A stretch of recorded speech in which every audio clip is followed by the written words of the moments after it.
Aquí el que us exposaré és és un plantejament general, un marc en què es circumscriu totes les jornades. Farem un recorregut històric per la museografia arqueològica.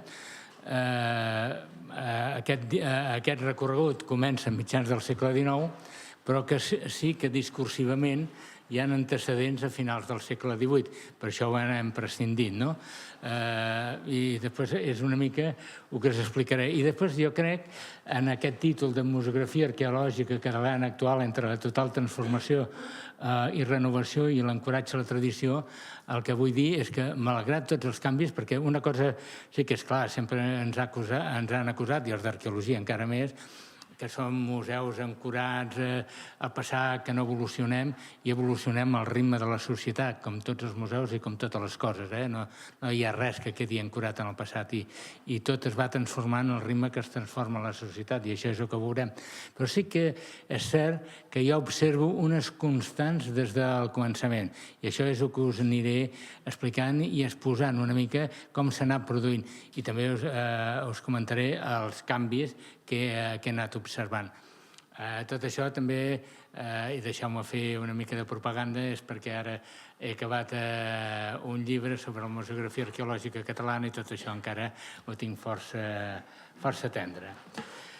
Aquests tres definitoris, o sigui, són uns orígens dubitatius, és això que comencen a finals del segle XIX, que hi ha una sèrie de propostes, hi ha una mena de passeig d'estàtues, diguem, clàssiques a l'esplanada de la Ciutadella, etc., que són les primeres propostes que arriben però que mai s'acaben de consolidar, i són propostes lligades a la Real Acadèmia de les Bones Lletres, que és una mica la institució que acull i fonamenta tot això. Per tant, sí que hi ha una sèrie de propostes. També la Real Acadèmia està molt amatent a tot el que passa a Itàlia.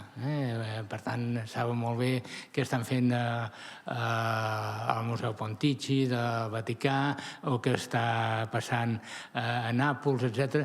Ells estan amatents a tot el que passen i ho van recollint. I sí que van fent una feina somorta de recollir material, i això veurem com passa. Després, els orígens, quins són això? La Reial Acadèmia de les Bones Lletres Catalanes, que és una mica el nucli de tot, i que és el nucli d'aquest museu. Aquest museu neix en base a les col·leccions de la Real Acadèmia de les Bones Lletres. Això és un fet també important, no?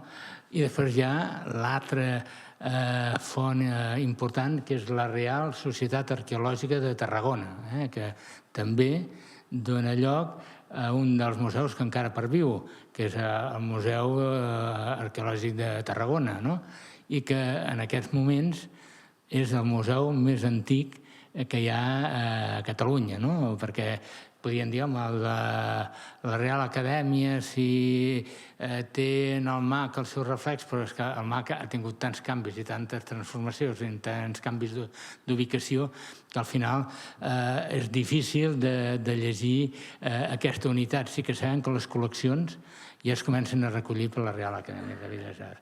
I després l'altre gran tronc que tenim són les comissions de monuments. Les comissions de monuments que venen per tota la desamortització, que venen després, perquè la desamortització crea una pèrdua de patrimoni brutal i després, per pal·liar aquesta pèrdua de patrimoni, es creen les comissions de monuments i a partir d'aquí hi ha un decret que també avala que es creïn els museus. I després una constant que hi ha, que potser la denominació no és exacta, que és la construcció d'un museu nacional, podríem dir la construcció d'un museu a Barcelona, que sigui un museu que cada cop sigui més homologable al que està passant a Europa, però que no és així. Però sí que hi ha, des de bon començament, en la Real Acadèmia ja hi ha aquesta intencionalitat. I després hi ha un altre focus que ja al segle XIX es manifesta en potència, que és tota la museografia territorial. La museografia territorial arqueològica és molt potent en el nostre país i té realitzacions importants. I aquesta és local, és comarcal, i no oblidem, diocesana, que també encara tenim el Museu de Lleida, el Museu de Solsona i el Museu de Vic, que tots tenen col·leccions arqueològiques importants. I després, com deia abans, la irrupció de la museografia in situ, que és a partir de 1908, quan la Junta de Museus comença les excavacions a Empúries. I a partir d'aquí comença a néixer aquesta idea d'una museografia in situ, que potser no es deia així, es deia més de jaciments, etc., i que en primer lloc es plantejava com a museus monogràfics situats en el mateix jaciment. Després ja vindria la museografia específica del jaciment. Però, diguem, l'antecedent més antic és el gabinet d'en Joan Cortada, de 1830. I en Joan Cortada és un personatge interessant, jo diria que és el primer director d'un museu d'arqueologia i antiguitats de Catalunya, perquè és el primer director del Museu de la Real Acadèmia de Bones Lletres, que es crea el 1844, precisament el mateix any que es crea el Museu Arqueològic de Tarragona.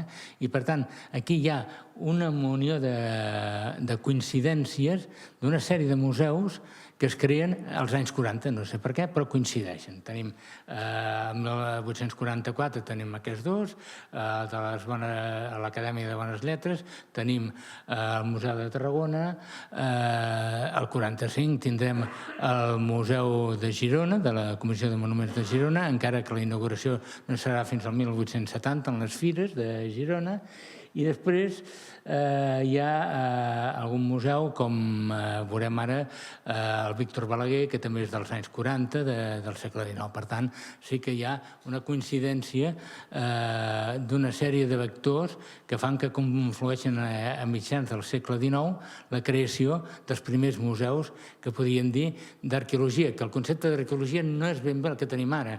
Hem de parlar d'antiguitats, que és un concepte que s'adapta més en el que era realment. Després tenim el de Lleida, que és una mica més tardà, 1868, i que té un recorregut més curt, però sí que tot el que era l'antic museu de la Comissió de Monuments de Lleida ho acaba subsumint a la sala d'arqueologia de l'IEI, de l'Institut d'Estudis Ilerdencs. Per tant, sí que té una continuïtat i això dona al Museu Diocesà i Comarcal de Lleida, al Museu de Lleida. Per tant, sí que hi ha una continuïtat que en el nostre pis les coses són com el Guadiana, enterren i en algun moment tornen a sorgir, queden somortes i tornen a sorgir, perquè les col·leccions hi és, i per tant a les col·leccions se n'ha de fer alguna cosa. I és una mica aquest sistema. Després, per què les comissions, que és l'altre focus de creació de museus, creen museus? Perquè hi ha una Real Ordre del 13 de juny de 1844 que els impel·leix a crear museus, que els diu que tenen la responsabilitat dels museus. Per tant, ells es posen mà a les obres i fan museus. Una altra cosa és com són aquests museus, un altre tema.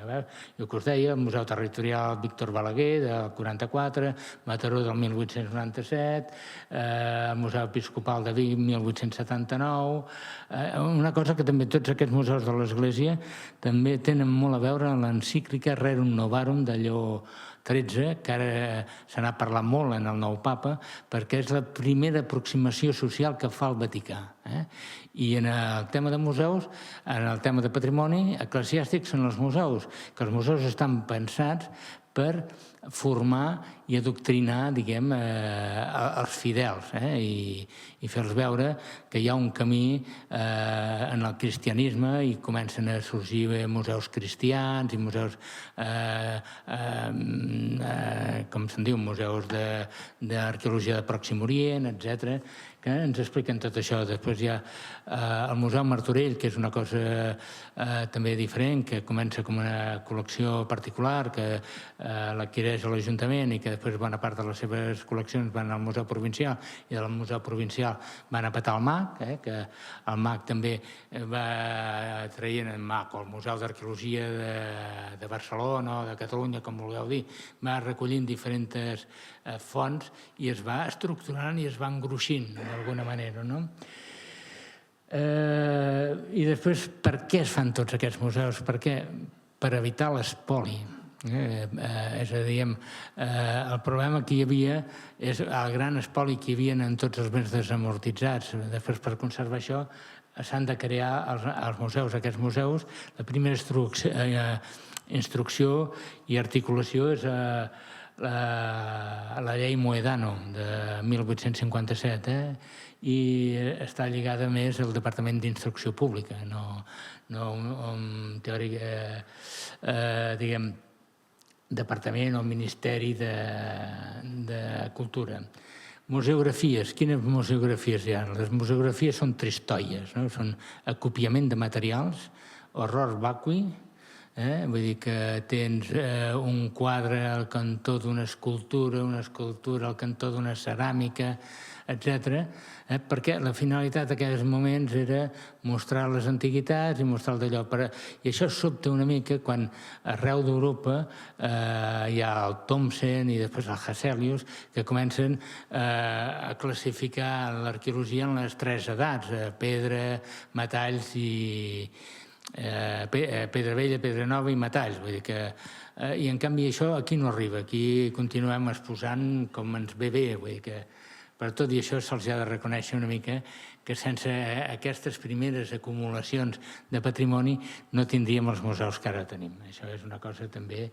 Després m'agradaria també reivindicar la figura d'una persona de la Comissió de Monuments de Girona, que és l'Enric Claudi Girbal, que ell ja advoca per un museu de prehistòria a Girona, dintre de la Comissió de Monuments, comença a aplicar els primers criteris museogràfics, d'alguna manera, i després s'il·lustra, diguem, en bibliografia i llibres francesos, el qual per a l'època també és una mica sorprenent que es faci.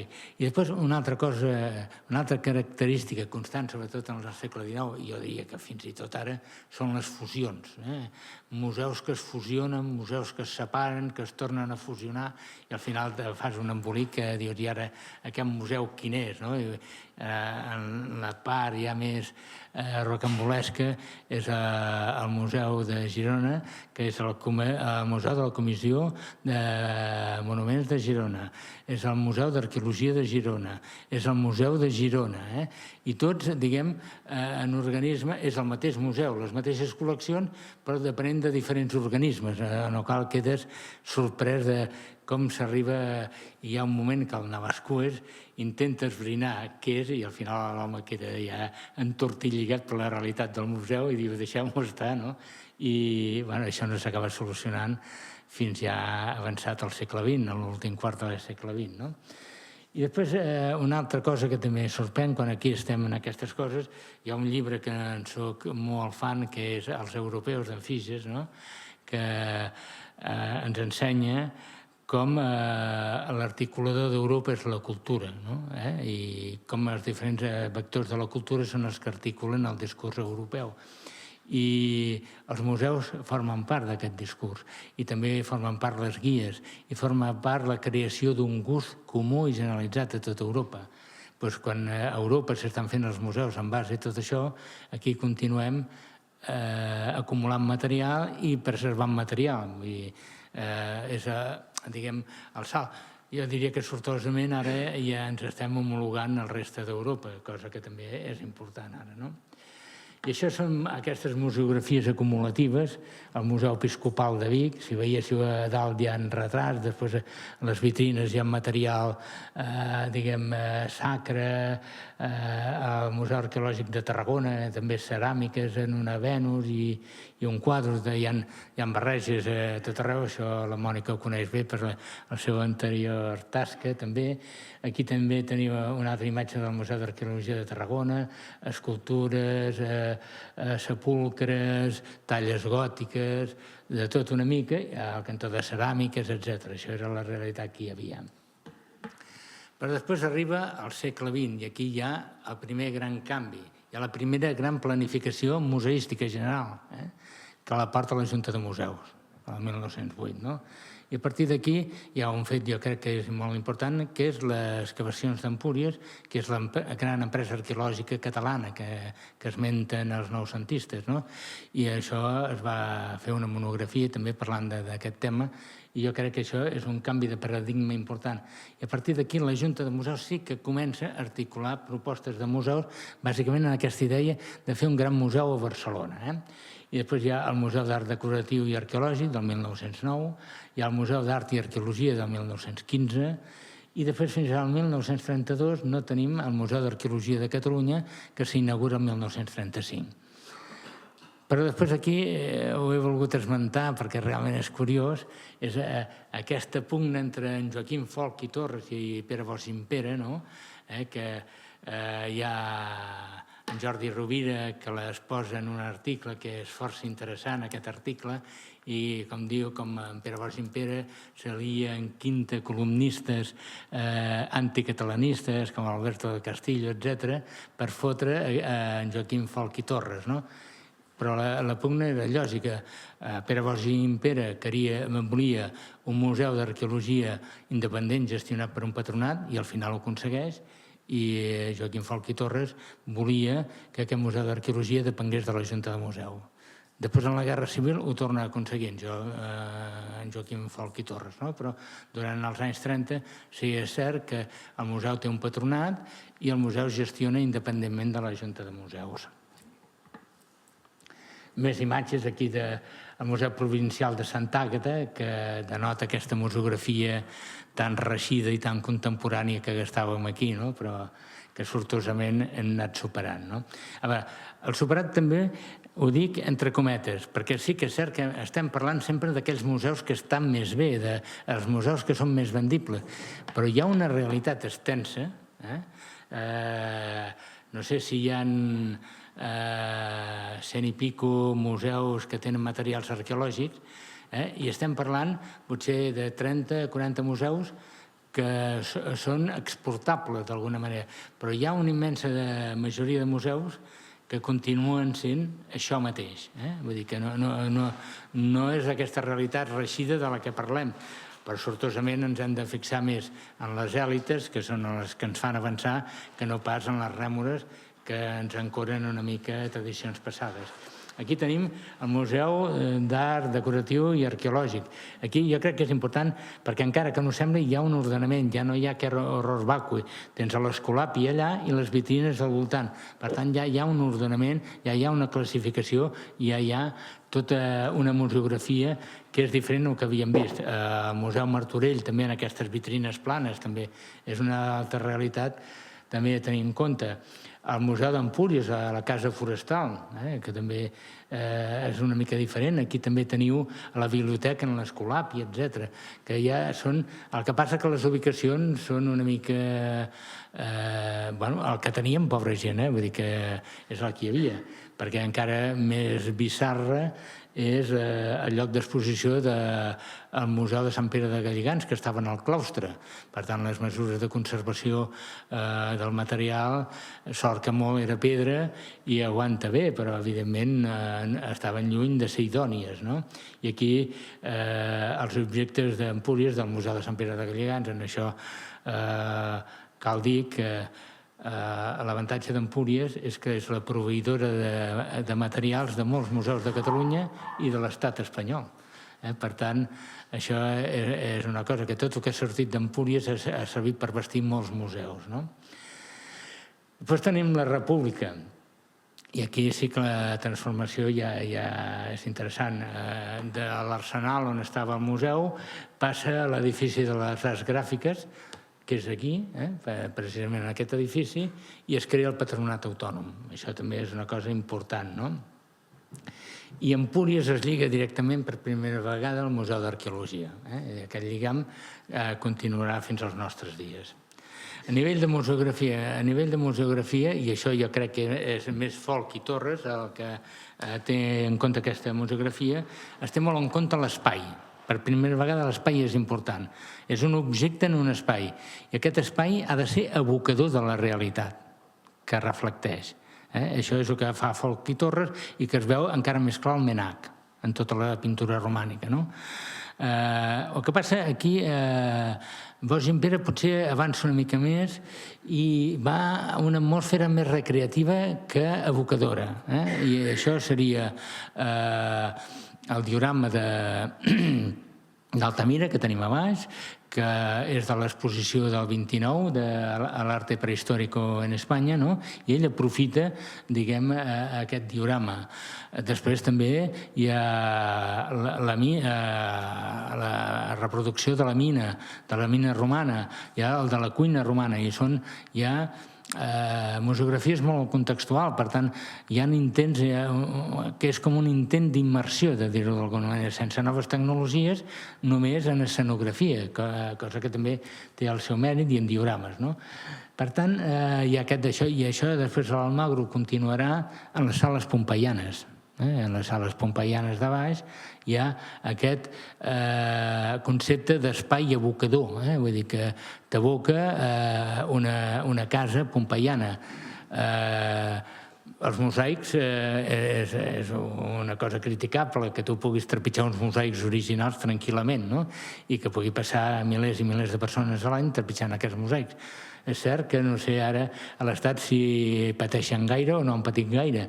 Una mica el concepte de quan es fa al seu moment és que el que no té sentit és que posis en vertical un mosaic quan els mosaics eren per trepitjar. Per tant, es van exposar per trepitjar. Són criteris que tots tenen, diguem, el seu suport.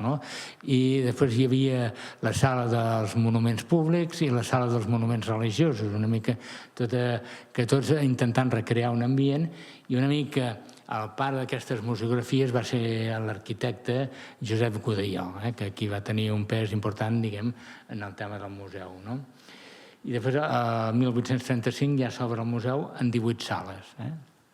Aquesta és la sala de la mineria, la sala dels monuments públics, monuments religiosos, això que jo abans creia que era una estructura d'un temple, al final resulta que no, que és l'estructura superior d'un monument funerari. Vull dir que, per tant, sí que és clar que això interessant seria reconstruir, no sé si hi ha alçada en el museu per reconstruir. Hi ha un projecte que vam plantejar per reconstruir aquest monument, vull dir que això també seria intentant recuperar la idea perquè l'espectacularitat seria considerable. I després tenim la Guerra Civil. La Guerra Civil, jo no sé si m'allargo molt, o la Guerra Civil, jo dic que encara estic on time, per això. A la Guerra Civil sí que es produeix el tema de les incautacions de materials públics i privats i tot el salvament patrimonial. La diferència és que la Generalitat del moment considera que la incautació no només ha d'anar de cara, diguem, als materials situats en equipaments públics, sinó també als privats. I, per tant, incauta materials als privats. I un d'aquests casos que tenim aquí és tot el tema de la Fiala i tot el tema de Tivisa, vull dir que el Castellet de Banyoles de Tivisa. Però, això en museus d'art encara és més sagnant. Vull dir que el Museu de Santa Maria de Matró té tots els viladomats, etc., que vés a saber d'on van sortint, I després el que sí tenim, jo crec que és un tema important que dura poc, que el 15 d'octubre de 1936 passem de Museu d'Arqueologia de Barcelona al Museu d'Arqueologia de Catalunya. És un canvi també important perquè ja és una denominació més semblant al que seria ara el Museu d'Arqueologia de Catalunya. Per tant, hi ha una mica més per aquí. Jo diria que sempre la idea que tenen Bosch Gimpera i tot és del Gran Museu Nacional de Catalunya, tot i que no li diuen aquest nom, però tu quan llegeixes les propostes veus que van molt per aquí, I després centralitzen tots Ai, mare de Déu, que em quedaré. Bé, deixo això, ja anirem més a l'actualitat. Prima de Rivera m'ho salto tot, ja. Franquisme me'l salto tot. No, home, perquè si no, no arribarem. I anem aquí.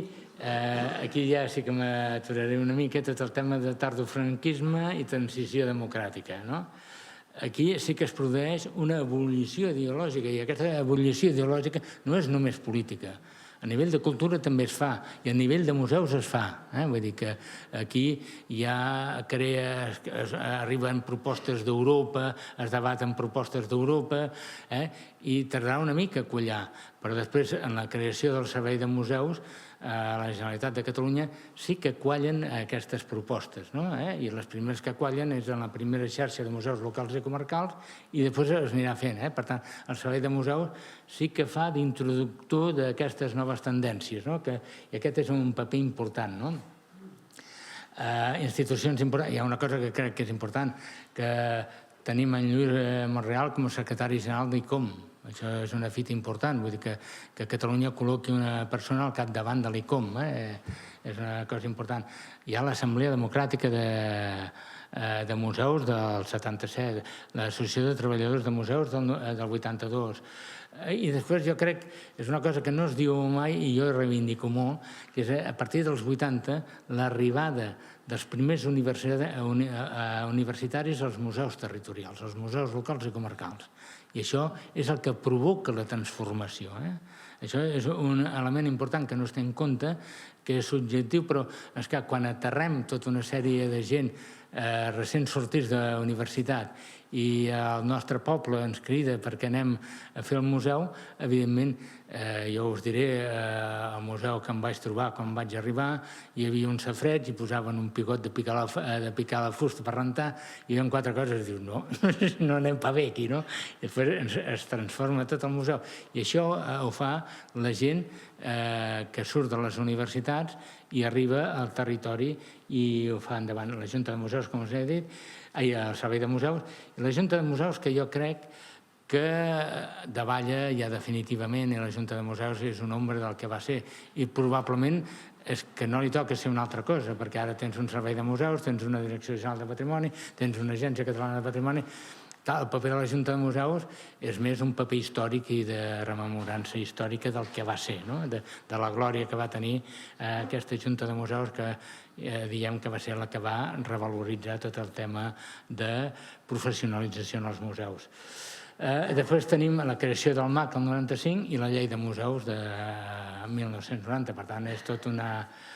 I després, és això, les noves institucions van aportar una alenada renovadora, noves visions i una mica de diners.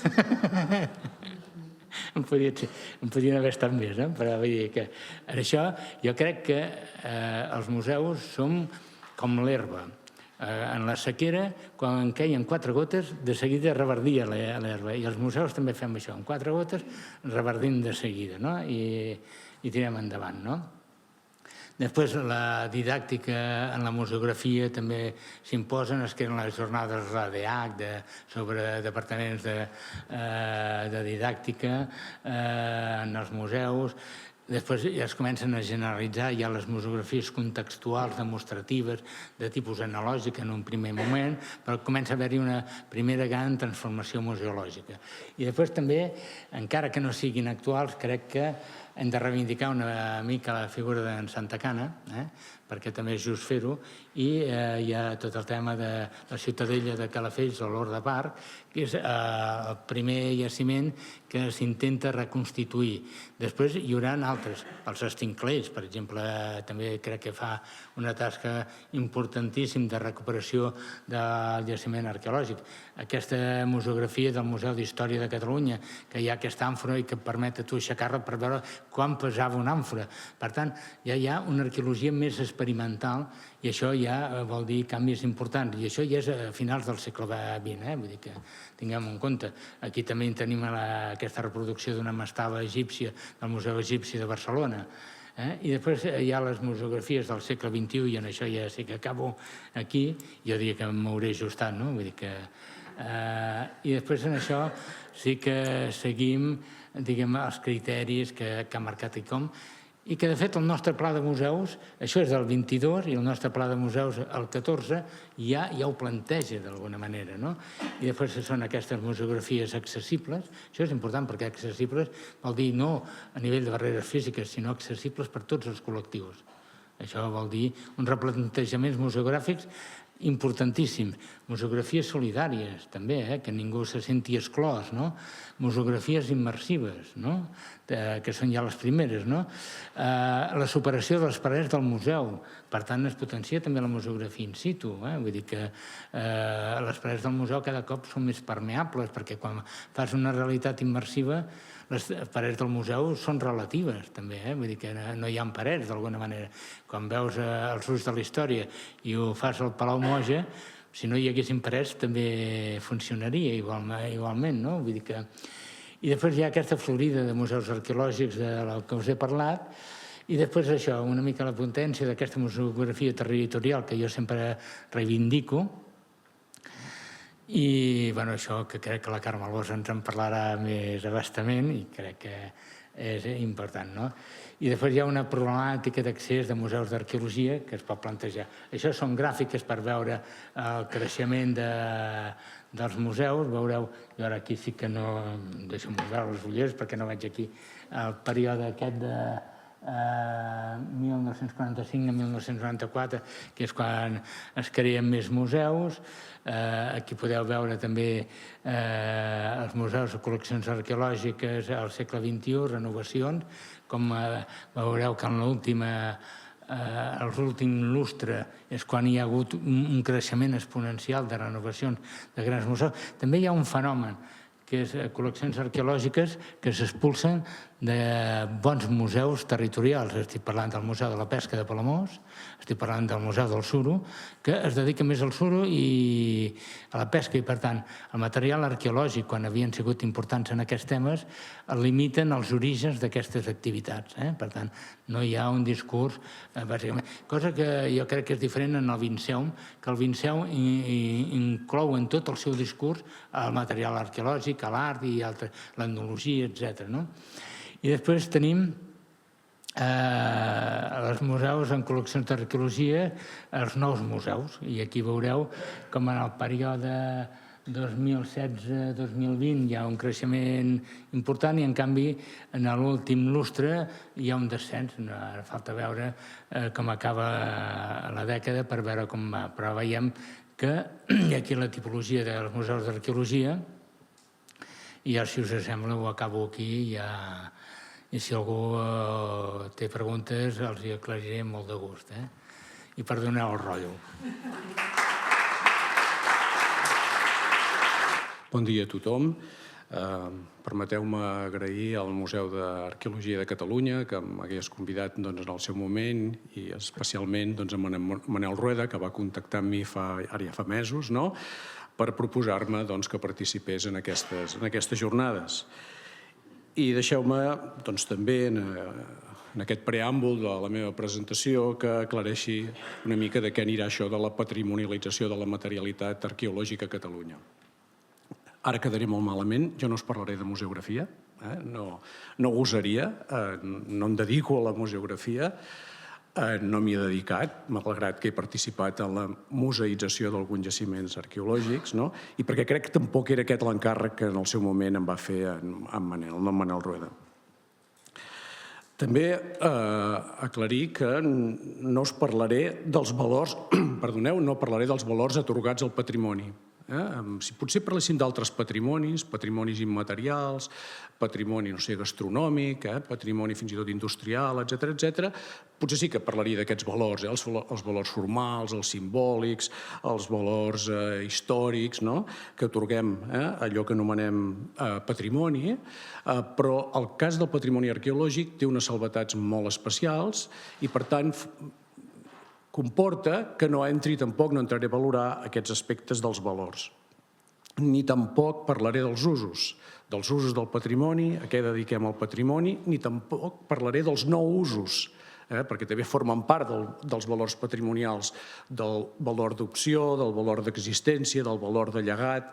De tot això tampoc en parlaré. Llavors us deu estar preguntant si ens està dient que no parlarà de museografia, no parlarà dels usos, no parlarà dels valors del patrimoni, de què carai parlarà en Josep Burg, no?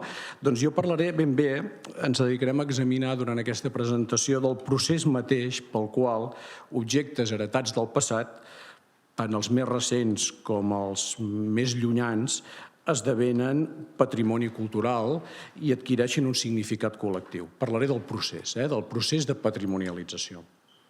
En definitiva, del que parlaré serà d'això que veieu a la pantalla, de com o quin és el tempo de la materialitat arqueològica a la materialitat patrimonial.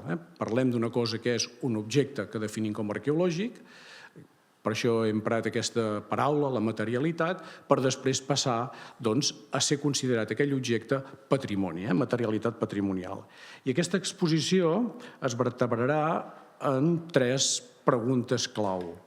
La primera és quan comencen, com transcorren i quan culminen els processos de patrimonialització de la materialitat arqueològica. Parlarem dels temps, de com aquests temps, quan és el moment inicial que qualsevol objecte decidim que el posem en el temple sacre del patrimoni, i com anem derivant fins al moment final que ja s'ha patrimonialitzat del tot. El patrimoni cultural i el patrimoni arqueològic entre ells, entre el conjunt de patrimonis, és un patrimoni que té tensions, perquè el patrimoni no és només inventariar, sinó que també, el patrimoni són narratives, la museografia són narratives, i per tant amb aquestes estic deixant això ple d'aigua. Aleshores, quan parlem de narratives hi ha tensions, perquè hi ha opcions polítiques, opcions culturals, identitats diferents, i per tant veurem alguns exemples, també es produeixen aquestes tensions. I també parlem de patrimonis, de patrimonialització, però també existeixen processos de despatrimonialització. Manel ens ha parlat de creació de museus, però també ens ha parlat de com alguns museus revertien les seves col·leccions i deixaven de tenir una part de patrimoni arqueològic. També parlarem de destrucció del patrimoni arqueològic. Recordo que els últims temps de treballar amb en Gabriel gairebé ens interessaven més els processos de despatrimonialització que els de patrimonialització. I també m'agradaria fer alguns aclariments sobre el títol. He escollit aquest títol, la patrimonialització de la materialitat arqueològica, perquè vull assenyalar amb claredat l'objecte i la naturalesa del fenomen que volem estudiar, és a dir, el procés mitjançant el qual les restes materials identificades com arqueològiques són convertides en patrimoni cultural. És un procés. És un procés en el qual, insisteixo, restes materials que nosaltres hem identificat com arqueològiques, perquè si no passarien a ser patrimonials, esdevenen patrimonials. No he escollit, tot i que vaig estar dubtant molt, la patrimonialització de l'arqueologia. De fet, amb en Gabriel, l'any 2011, vàrem coordinar, vam fer un projecte de recerca sobre la patrimonialització de la materialitat arqueològica, per raons diverses que ara no ven al cas. Aquell sí que el vam anomenar la patrimonialització de l'arqueologia i conceptes i usos del patrimoni arqueològic. Però em va semblar que no era escaient utilitzar aquest títol, perquè aquest títol suggeriria que un procés que afectaria la totalitat de la disciplina acadèmica, més que no pas els objectes estudiats per ella, que no és el cas. Implicaria també que l'arqueologia esdevé, en la seva totalitat com a disciplina, patrimoni, cosa que evidentment no passa. Les regulacions nacionals i internacionals del patrimoni arqueològic no pretenen legislar sobre l'arqueologia, sinó protegir, diguem-ho així, les restes materials que en constitueixen el seu mitjà d'estudi. I podem parlar dels textos regulatoris catalans, com el Reglament de Protecció del Patrimoni Arqueològic, fins a les convencions internacionals de la UNESCO, de la Unió Europea, etc., que totes elles defineixen obligacions i protocols per a les intervencions arqueològiques, des de l'excavació fins a la museïtzació d'un jaciment, però no determinen diguem-ho així, les teories de l'arqueologia, els procediments epistemològics, ontològics, no els determinen, tenen una altra finalitat. Per tant, se separa clarament el marc legal de protecció del patrimoni del desenvolupament científic i tècnic de l'arqueologia. També vaig dubtar de posar com a títol d'aquesta presentació la patrimonialització del patrimoni arqueològic, però aquest el vaig rebutjar de seguida, perquè era tautològic. Com podrem patrimonialitzar una cosa que ja és patrimoni? I, a més, ens amagava l'element més principal, que és la reflexió per la qual una cosa la fem patrimoni. Bé, ja veieu que vaig tenir molts dubtes sobre com, de fet, havia d'encarar aquesta xerrada. De fet, tants dubtes com jove són els estudis de patrimonialització. De fet, la paraula patrimonialització no surt en el DIEC 2, no està reconeguda, no té entrada pròpia. La primera referència que he trobat que parla ús del terme de patrimonialització és de 1977, amb un article francès de François Furet i Jacques Ozouf, que parlen que quan la memòria es fixa a través de l'escriptura es produeix un procés de patrimonialització que no passava quan la memòria era oral. Després venen reflexions, com la d'en Jean-Paul Guillem, que fa les reflexions sobre els lieux de mémoire de Pierre Nora, que té molta influència en els processos de patrimonialització. I crec que potser el que va acabar tinguent més rellevància va ser un article de Dominique Poulot, professor de la Sorbona de Patrimoni, aquell que és un expert en l'anàlisi del patrimoni en la Revolució Francesa i el moment en què es comencen a crear els patrimonis nacionals. Ell considera que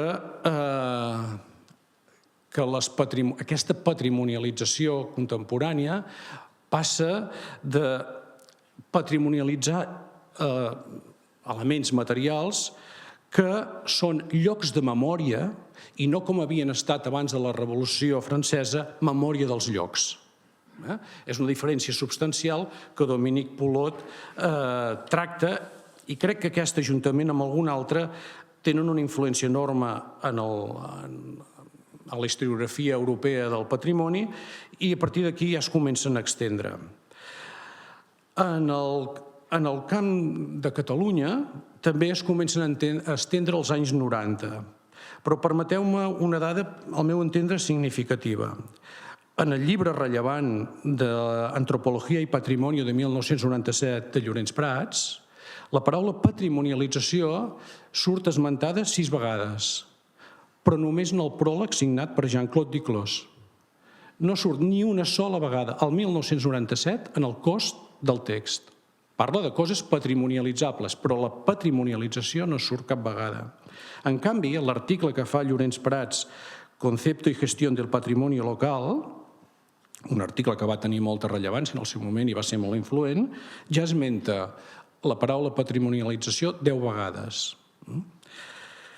La primera referència en un títol que he trobat, per tant vol dir que l'orientació d'aquell treball de recerca és explícita en el títol, no té a veure amb el patrimoni arqueològic.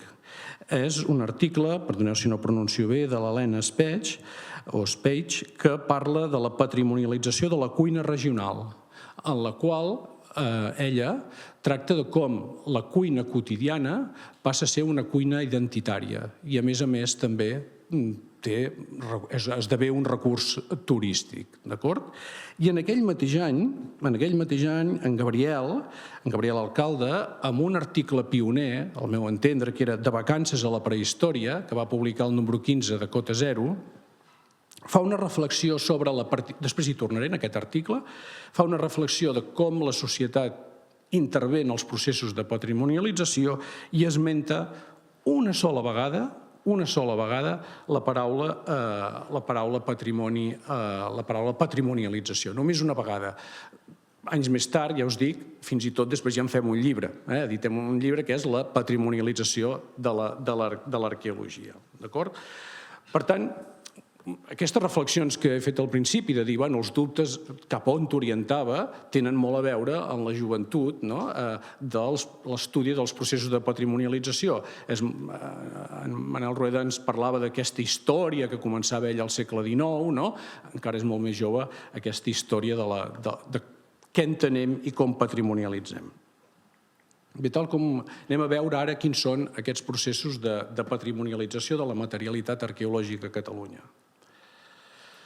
I tal com us he dit, la pregunta rectora que ens ha de traçar per on va aquesta reflexió és aquesta que ja us he explicat abans, de quan comencen, quan transcorren i quan culminen els processos de patrimonialització.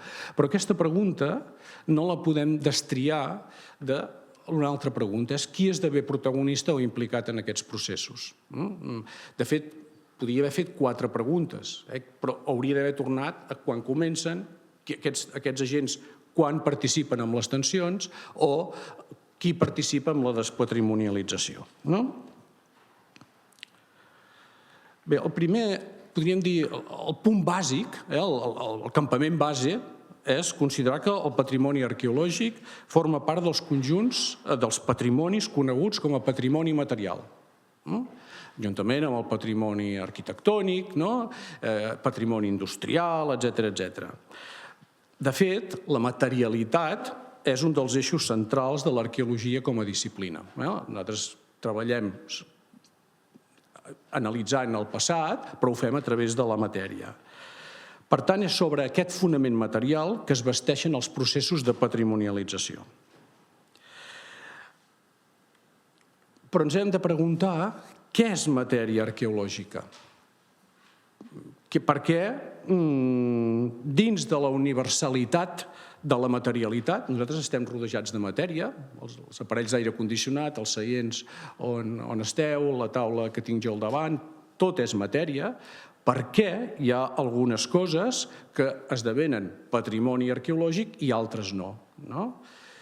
A tall de reflexió, aquí podeu veure una fotografia de les restes d'un caldari d'època augustal, d'època romana, de la vila del Collet i Sant Antoni. Aquí podeu veure que és una ruïna, autènticament, i jo crec que ningú de la sala discutiria que això és patrimoni, que després es pot museïtzar, es pot adequar per al seu ús, etc. Jo us he ficat un trosset molt petit, després si veiéssiu la vila, potser diríeu, sí, doncs es pot museïtzar. Bé, potser amb aquella idea romàntica de la ruïna pensaríem que això és patrimoni, no en tindríem dubtes. La pregunta és, això és patrimoni arqueològic? És una ruïna també, ara us he ficat, ara intento provocar una mica, això és un barri de Girona, la Creueta, sota un poblat ibèric, que jo diria que això està, malauradament, en més estat ruïnós que les termes que hem vist abans. Aleshores, per què un és patrimoni i l'altre no ho és? O això, aquest edifici, és l'amfiteatre romà de Tarragona, també igual. Crec que ningú de la sala discutiria que això és patrimoni arqueològic per la materialitat, per l'antigor, per tot el que, així d'entrada, podríem arribar a pensar. És un edifici d'espectacles, diguem-ho així. Però aleshores, per què això no és patrimoni arqueològic? També és un espai material, és l'estadi de l'Europa, i també podríem arribar a pensar que això també podria arribar a ser patrimoni. Clar, m'imagino que si els diguéssim als de la Societat Esportiva Europa que han de demanar permís d'excavació cada vegada que volen refer la gespa de l'estadi, potser no hi estarien massa d'acord. I això em permet anar al per què d'aquestes qüestions. Per què l'arqueologia, la materialitat arqueològica, és una excepció dins del conjunt de patrimonis. Bé, era una altra, aquesta, que ja me n'oblidava, són uns miliaris, unes fites d'aquestes que els romans posaven cada X quilòmetres, milles, per assenyalar que el viatger desesperat li faltava per arribar a la propera ciutat o a la primera àrea de servei, no? I, en canvi, això no ho considerem patrimoni. És un rètol que fa exactament la mateixa funció i tots dos són matèria pura i dura. Bé, el que us deia, la diferència amb altres patrimonis és que altres patrimonis potser tenen una relativa poca regulació normativa, que no vol dir que no en tinguin, però el patrimoni arqueològic ha estat objecte des de fa més d'un segle d'una intensa regulació legislativa, intensíssima, i potser cada vegada més detallista. Si comparem els decrets que regulen els decrets de l'activitat de l'arqueologia actuals, són molt més detallistes que el que no eren fa 100 anys, arriben molt més en el fons. I és en el marc d'aquesta legislació i de la seva voluntat de preservar el patrimoni que ja es fixen quins elements en formen part. O sigui, no podem discutir, ara no podríem discutir sobre els valors, si li donem un valor històric a tal peça o tal altra, una cadira, una taula, un aparell de l'aire condicionat, perquè la llei ja ens ho diu. Podem canviar la llei, efectivament, però d'entrada la llei ja ens ho diu. I si anem a l'article primer del decret 78/2002 de 5 de març, ens diu què cal per ser patrimoni. Diu, formen part del patrimoni arqueològic català, els béns mobles i immobles. Per tant, ja ens diu, el decret ja ens diu què formen part, que reuneixen els requisits següents. Poder servir com a instruments per al coneixement de la història i la cultura de Catalunya, sempre que per obtenir aquest coneixement calgui estudiar-los en metodologia arqueològica. Ja ens diu el què. Què és l'element necessari perquè aquesta cadira no sigui patrimoni, perquè podríem dir que per estudiar-la no ens cal la metodologia arqueològica i en una altra sí que ens cal la metodologia arqueològica. I també després ho referma amb el punt 1.3. També formen part del patrimoni arqueològic català els béns mobles per a l'estudi dels quals cal utilitzar la metodologia arqueològica. Per tant, també parla d'aquests béns mobles. Per tant, el fet central que determina que un objecte, qualsevol objecte, o fins i tot un mur, perquè ara em centro molt en els objectes, però en realitat podríem parlar també de murs, podríem parlar de la terra, dels estrats, de les capes de terra, també els hem patrimonialitzat, tot i que després en el mateix procés d'excavació els despatrimonialitzem, perquè mentre que els murs els preservem i els objectes els portem als dipòsits, la terra la tirem a l'abocador i, per tant, en definitiva, estem despatrimonialitzant allò que prèviament hem patrimonialitzat. Aleshores, per tant, el fet central que determina a Catalunya que un objecte, un estrat de terra o un mur sigui o no considerat de naturalesa arqueològica és que per al seu estudi sigui necessari l'ús de la metodologia arqueològica. I com a conseqüència d'aquest fet, la materialitat arqueològica passa a ser directament patrimoni arqueològic. No hi ha volta de fulla. És per això que us deia abans, potser altres patrimonis hi ha un debat previ a la patrimonialització, però aquí, tal com ja disposa la llei, de fet no només la llei catalana, que emana d'altres lleis i que també està vinculada a les convencions internacionals, ja ens diu el que és patrimoni arqueològic i què no és, i quin és aquest criteri que ens porta a decidir quin objecte és patrimoni i no és patrimoni. Per tant, la següent pregunta ja no és què és i què no és patrimoni arqueològic, perquè ja ho tenim de facto, de fet ho tenim de iure, sinó qui decideix quan cal emprar metodologia arqueològica. I en aquest cas la resposta també és senzilla. Nosaltres no som en el model anglosaxó, després hi tornaré. En el nostre cas, que ens regim pel que s'anomena model de gestió continental del patrimoni cultural, doncs és l'administració pública i, més concretament, el Servei d'Arqueologia de la Generalitat de Catalunya, en el nostre cas. En l'ordenament jurídic i competencial actual és a qui li pertoca vetllar per la protecció del patrimoni. I, per tant, en definitiva, és la persona que és protagonista. Recordeu que abans us parlava que en Gabriel Alcalde reflexionava en aquell article de Vacances a la prehistòria com intervenia la societat. Aquí, en el patrimoni arqueològic, no es dona el cas, perquè ja, per dret, ja esdevé patrimoni arqueològic tot allò que assenyala la legislació. En definitiva, ja ho deia Llorenç Prats el 1997, sin poder, podríamos decir, no existe patrimonio. Manel Rueda ja ha fet una reflexió històrica sobre com les institucions, i en el cas dels museus, han creat museografies, però en aquest cas ja és, diríem, el poder de l'administració pública que fa que existeixi, en aquest cas, un patrimoni determinat. Ara bé, en aquest punt, tenim molt clar, és patrimoni tot allò que ja esmenta la llei, no podem dir que no, és qui és el protagonista, però la qüestió és en quins criteris. En quins criteris l'administració, en aquest cas el Servei d'Arqueologia, decideix que una cosa cal estudiar-la en metodologia arqueològica.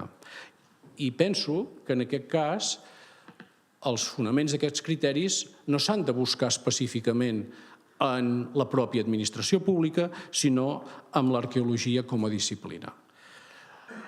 L'arqueologia com a disciplina no és una arqueologia estàtica, no ho ha estat mai, és una arqueologia que ha tingut diferents paradigmes que l'han portat a vehicular-se de diferents principis epistemològics i ontològics, i és en base a aquest context variable que el seu interès ha anat canviant.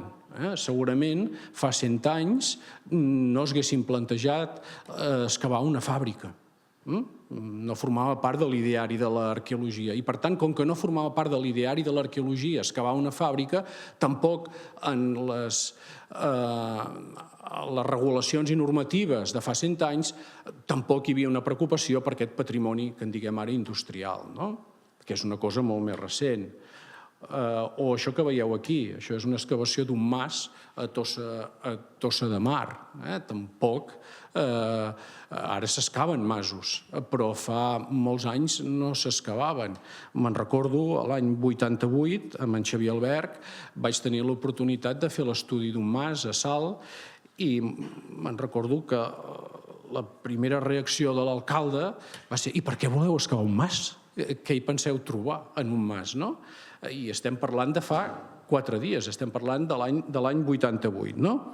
Per tant, a mesura, també no només tipus d'ampliació dels camps del patrimoni, sinó també el mateix interès de la pròpia arqueologia. Abans en Manel Rueda parlava de les excavacions del 1908, aquesta és una fotografia de les primeres excavacions de la muralla d'Empúries, dirigida per Puig i Cadafalch i portades a la pràctica per Emili Gandia, i durant aquestes excavacions moltes peces, se'n van anar a mar, diguem-ho així, fragments que en aquell moment es consideraven que potser no tenien interès.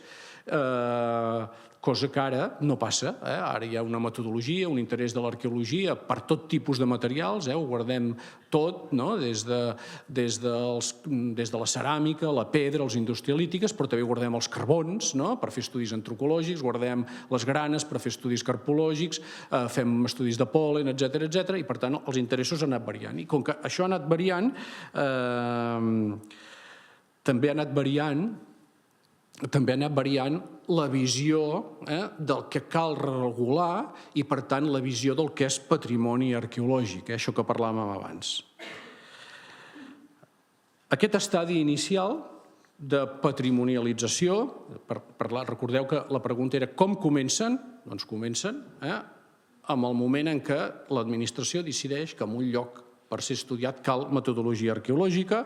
Podríem dir que culmina, en primera instància, en la inclusió en l'inventari del patrimoni arqueològic, amb la seva inclusió com a espai i protecció com a espai de protecció arqueològica, com a bé cultural d'interès local o com a bé cultural d'interès nacional, o, en el cas de col·leccions mobles, doncs la seva inclusió a les col·leccions dels museus o en altres espais destinats a la seva conservació, per exemple, els dipòsits de material arqueològic del Servei d'Assistència a Museus.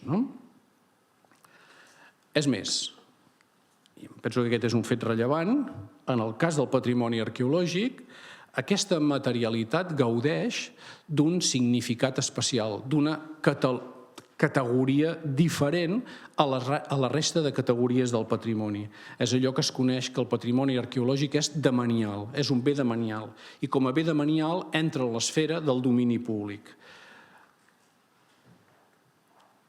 Segons la Llei 16/85 del Patrimonio Histórico Español, son bienes de dominio público todos los objetos y restos materiales que posean los valores que son propios del patrimonio histórico español y sean descubiertos como consecuencia de excavaciones, remociones de tierra u obras de cualquier índole o por azar.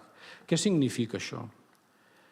Que són inalienables, no es poden vendre ni transmetre, que són imprescriptibles, no es poden adquirir per la seva possessió durant el temps i són inembargables, no es poden embargar per deutes. I això em fa pensar en una anècdota. L'any 2008, quan va colpejar la crisi financera, i va colpejar, si ho recordareu perfectament, a Grècia, que va viure una etapa molt dura, dos parlamentaris d'un Parlament molt important europeu van proposar que si Grècia tenia tantes dificultats financeres ho tenia molt fàcil per superar-les. Es havia de vendre un parell d'illes i el Partenó, i així quedava solucionat.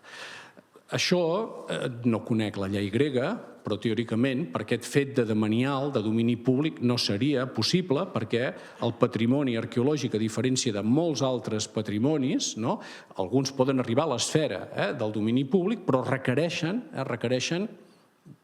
podríem dir, algunes proteccions legal més, però d'entrada ja qualsevol cosa, ja ho hem vist, producte d'una excavació o que ha estat localitzat, esdevé demanial.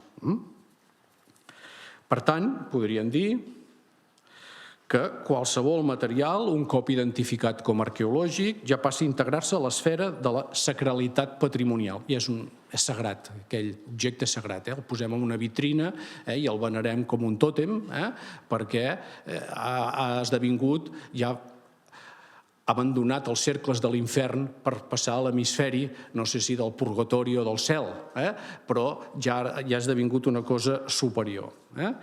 I a partir d'aquí, aquests béns mobles o immobles poden restaurar-se o no poden restaurar-se, poden museïtzar-se o no, però això ja és irrellevant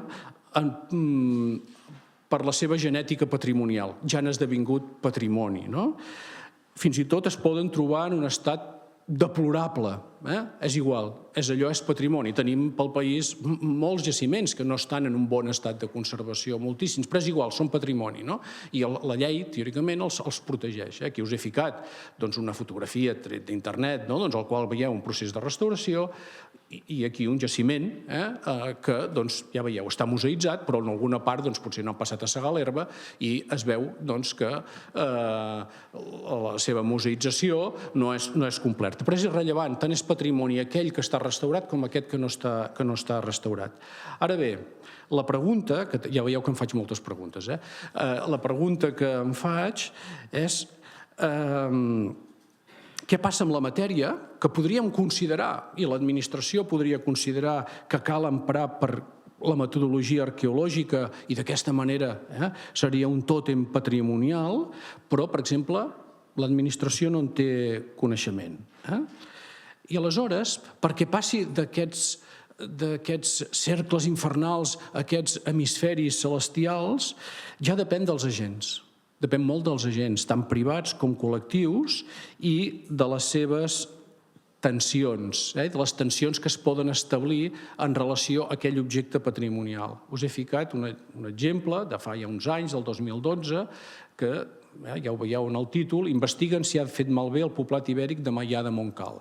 Aquí és veritat que aquest ja era catalogat, però podríem pensar en aquests tants altres jaciments que no han estat catalogats i que qui se'l troba pot al·legar potser desconeixement, però pot ser que, tot i conèixer, decideix que allò no és patrimoni. Per tant, podria donar-se el cas contradictori de que algú ha decidit despatrimonialitzar-ho abans de que fos patrimoni, perquè com que no ha estat, diguéssim, classificat com a tal per l'administració pública, s'ha despatrimonialitzat. Bé, més enllà de la seva patrimonialització, tutela, registre o catalogació, els seus usos, des dels científics, els vinculats a la divulgació, poden ser participats per agents molt diversos, que és el que ens reunim tots aquí per parlar d'aquests usos.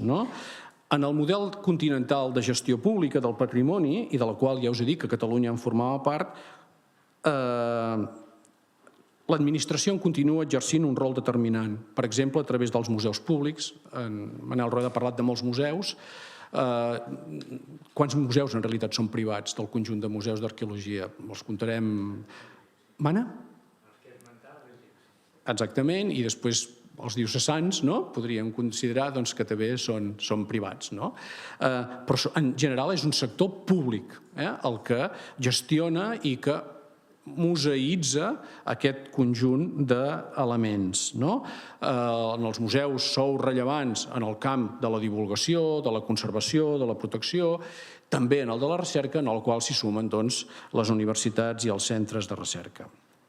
Bé, i què passa més enllà del sector públic? Quin és el grau de participació de la societat en la patrimonialització i, en definitiva, en la museïtzació de la materialitat arqueològica? Tot i que existeixen entitats, persones interessades en el patrimoni arqueològic, no passa com en el model anglosaxó. A Catalunya no hi ha un National Trust. Recordo haver parlat amb Manel Rueda d'aquesta qüestió, ara ja fa molts anys. A Catalunya no hi ha un National Trust que té realment un impacte brutal per al nombre d'associats o per al nombre de propietats que arriba a tenir. I en aquest punt torno a la cita del text d'en Gabriel, d'aquell article que us deia de vacances a la prehistòria. Ell deia: en el nostre entorn proper, la societat poques vegades participa activament en el procés de gestió del patrimoni arqueològic. No està integrada de forma real en la recerca, ni en la conservació ni en la difusió, ni tampoc intervé de manera directa i efectiva en el procés de reflexió que condueix a l'única vegada que en Gabriel va dir en el text patrimonialització, que condueix a la patrimonialització dels elements arqueològics. Ell això en Gabriel ho deia el 99. Crec que com que continuem formant part del model continental de gestió públic i no del model anglosaxó, en primer lloc britànic i després nord-americà, el que en diríem aquest teixit social té poc protagonisme en el marc de la patrimonialització i, per tant, també té poc protagonisme en el marc de la museïtzació, de les museografies, etc. Era el text aquest. I ara us parlaré breument també de les tensions patrimonials. Tal com us deia al principi, els processos de patrimonialització no estan exemptos de tensions que es poden manifestar en qualsevol de les esferes relacionades amb la materialitat arqueològica. Des de la seva inclusió o no en el patrimoni arqueològic fins als seus discursos i narratives, allò que potser avui en diguem museografies, són narratives. L'Orejana Smith deia el 2006 a Use of Heritage que patrimonialitzar no és només registrar o protegir, sinó també crear discursos oficials que configuren l'accés i la memòria del passat. Recordeu allò d'en Dominic Polot, la memòria dels llocs o els llocs de la memòria. I és en aquest doble marc, el de la patrimonialització i de les narratives, que es produeixen les tensions. Ara us donaré alguns exemples. N'hi ha molts més, però aquests 3 m'ha semblat que són significatius.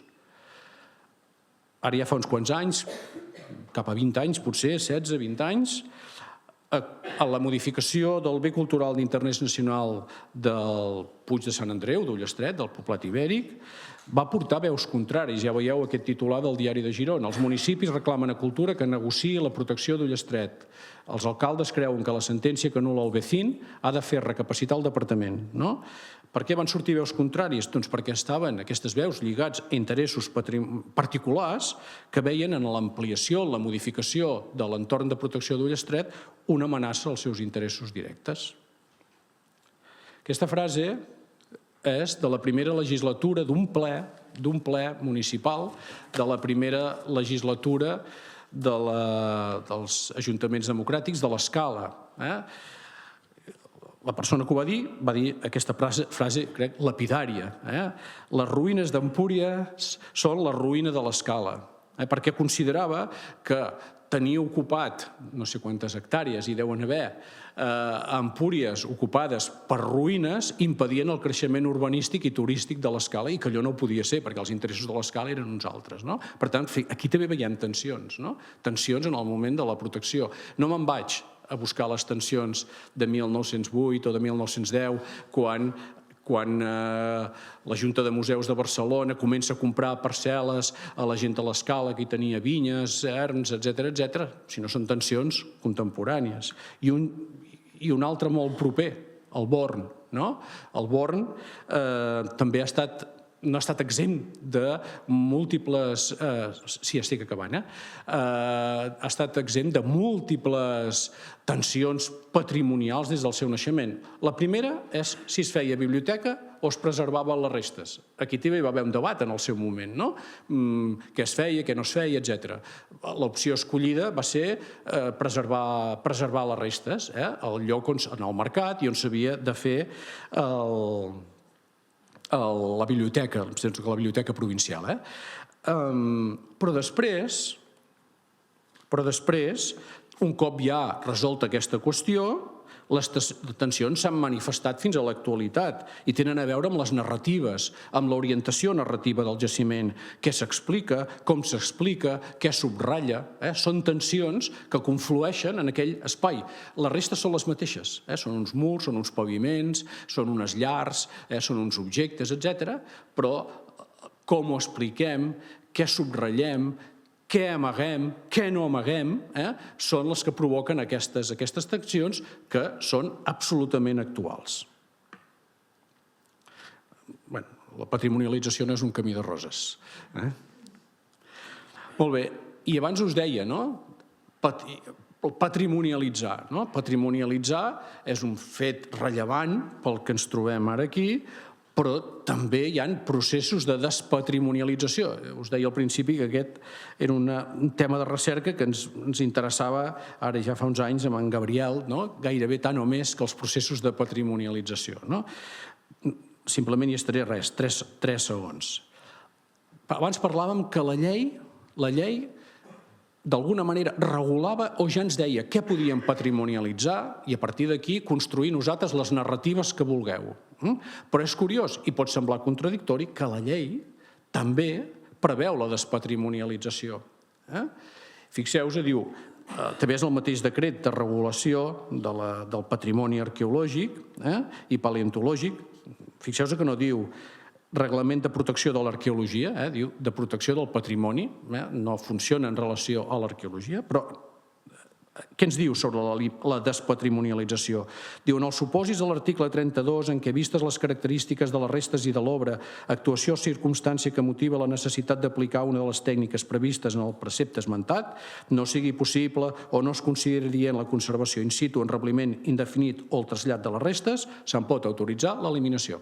Per tant, estem despatrimonialitzant. De la mateixa manera que hem patrimonialitzat, també despatrimonialitzem, i això ho diu ben clar la llei, amb una sèrie de supòsits que ens fixa aquest article 32, que ens diu que com a conseqüència de la realització d'una obra o actuació en el lloc on s'ubiquen les restes o per altres causes d'origen natural o humà, no sigui possible conservar les restes amb un repliment definitiu, etc. Però la llei mateixa permet fer aquesta despatrimonialització. La qüestió fonamental és qui decideix i en funció de quins criteris es permet la despatrimonialització d'un bé arqueològic. I aquí tornem a anar parlant del model continental de gestió pública del patrimoni. En aquest cas és la mateixa Generalitat o les comissions territorials, les veus autoritzades per decidir allò que ha estat patrimonialitzat, si es pot despatrimonialitzar o no. I és en aquest punt on també poden aflorar les tensions. Valoracions de naturalesa ben diferents perquè, recordem-ho, la patrimonialització no és només registrar, sinó també projectar idees. Quan fem museografia d'un jaciment, museografia d'uns objectes, la museografia que vulgueu, projectem idees, projectem interessos, projectem ideologies per part d'agents molt diversos, que poden ser diametralment oposades. Aquests interessos, aquestes ideologies, aquests interessos. Us he posat, i amb això acabo, una fotografia d'un sitjar que vaig tenir l'oportunitat d'excavar l'any 1991 i un cop l'empresa que feia la carretera, la variant de Girona en concret, va tenir l'autorització per poder fer la carretera, no van tardar ni 5 minuts a passar la màquina que veieu aquí, i aquí veieu aquesta màquina immensa com està despatrimonialitzant un jaciment arqueològic. Moltes gràcies.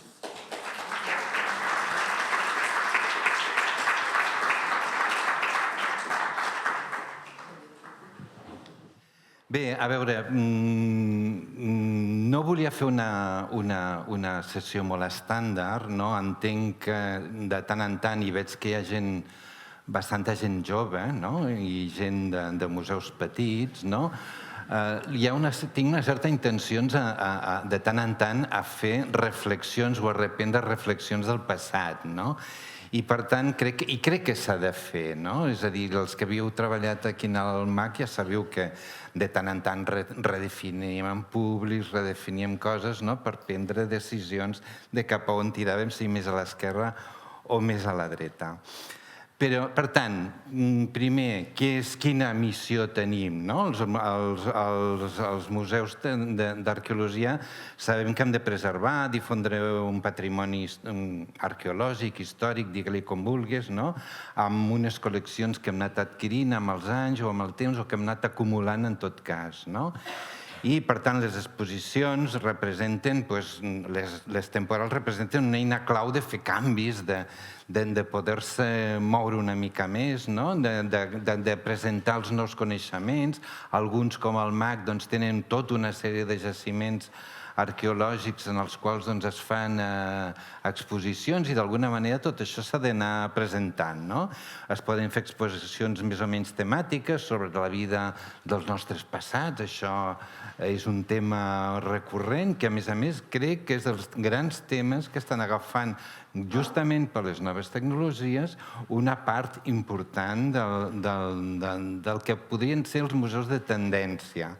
Parlarem també una mica d'aquest tema. La reinterpretació de temes d'actualitat és un altre tema, o els recursos. Recordo aquí amb la Sònia que algunes vegades, i t'he posat una foto, sí,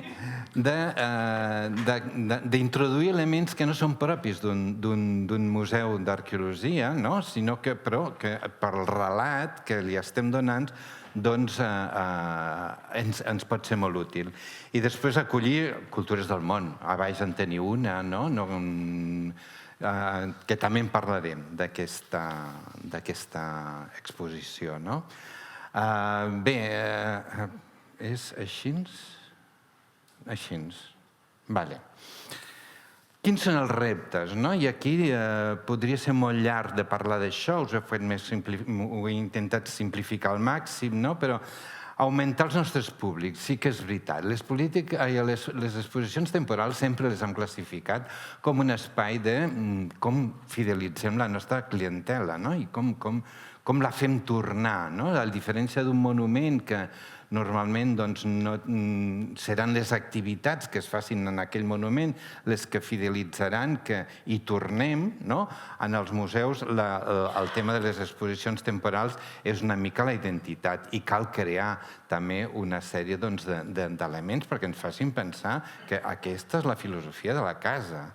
Jo no la vaig desenvolupar molt, amb la Sònia vam començar, potser hi haurà algunes de les exposicions que també passaré aquí, perquè intentaré passar més MAC que una altra cosa, no?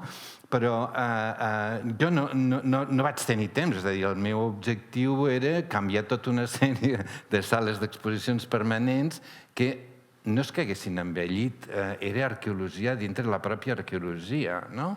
I calia, doncs, fer una neteja important en el museu. Però sí que es va començar. Sí que en Rueda i en Boia han intentat crear una política d'exposicions temporals. Passarem alguns dels exemplars que veurem. Això és Boia, això és Rueda, claríssim, no? Perquè també és cert que les persones, d'alguna manera, anem acabant de lligar coses, no?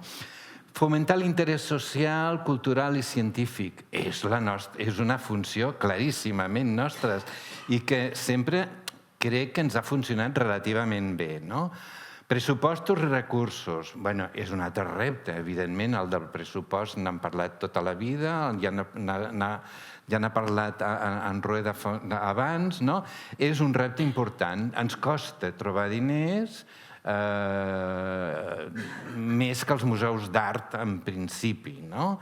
Més pot ser fins i tot que els museus de ciències i pot ser anem més o menys com els museus d'història, però no tenim els pressupostos adequats. I n'hem de ser cas i a l'hora de fer una exposició és important. La producció a mitges, no? És a dir, anem a fer una exposició, tenim un relat concret, adequat, ens agrada, estem convençuts, tirem endavant. Com ho fem? Ens associem. Associar-se està bé. L'Arqueoxarxa, que per cert em va tocar a mi iniciar-ho per llei, perquè això encara no estava en funcionament, més enllà de fer una pàgina web i presentar-nos, el principal objectiu justament va ser la de la creació d'exposicions temporals. I això és un tema que crec que va ser una bona decisió, i va ser una bona decisió que vam prendre entre tots, però va estar bé. La conservació i la seguretat. He de dir que progressivament que passa el temps ens relaxem, i no pot ser. A l'hora de muntar una vitrina, a l'hora de fer una vitrina, a l'hora de quin és el tancament, etc., ens hem relaxat un pèl. Hem de ser conscients que hem de continuar controlar molt bé el que estem fent i quina seguretat li donem a les peces. Després hi ha el repte de l'equilibri amb la col·lecció permanent. Si volem fer una exposició que sigui realment diferenciadora de l'exposició permanent, ho hem de deixar molt clar, perquè en principi entenem que una institució té una línia de treball, té una línia de presentar les coses, etc.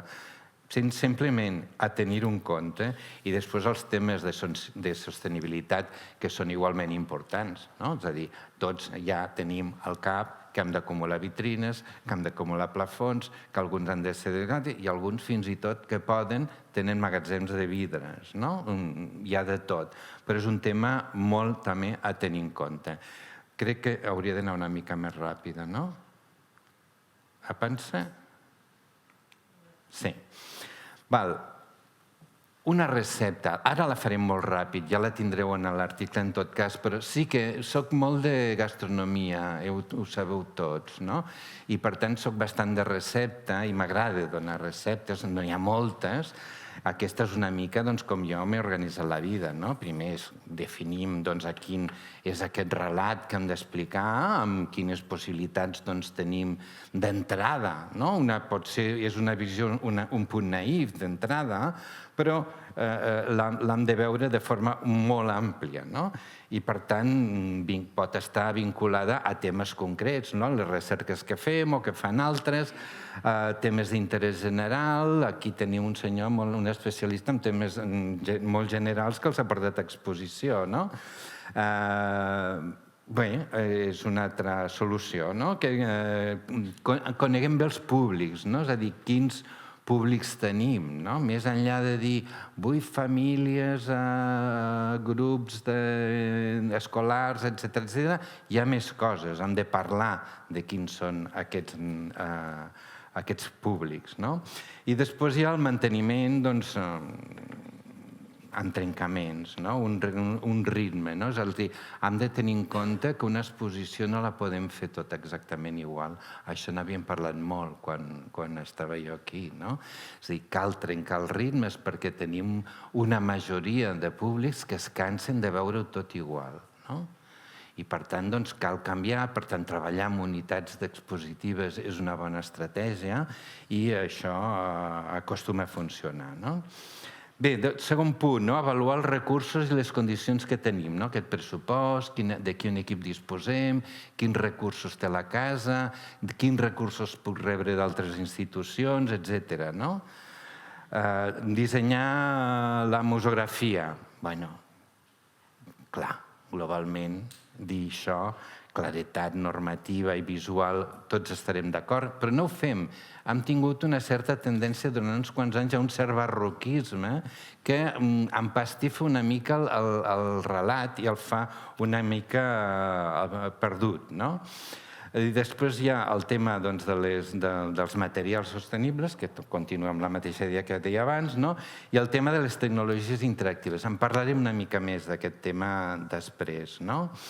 Pel que fa després la planificació, amb la difusió i la comunicació, encoratjar el tema de la comunicació, és a dir, nosaltres som museus, però si anem amb altres sectors culturals, si agafem, no ho sé, els grups de teatre comencen a veure la planificació de la comunicació és important, i la fan des del principi, perquè a vegades fins i tot et pot canviar el títol de la pel·lícula, de l'obra d'art o el títol de l'obra de teatre o el títol de l'exposició.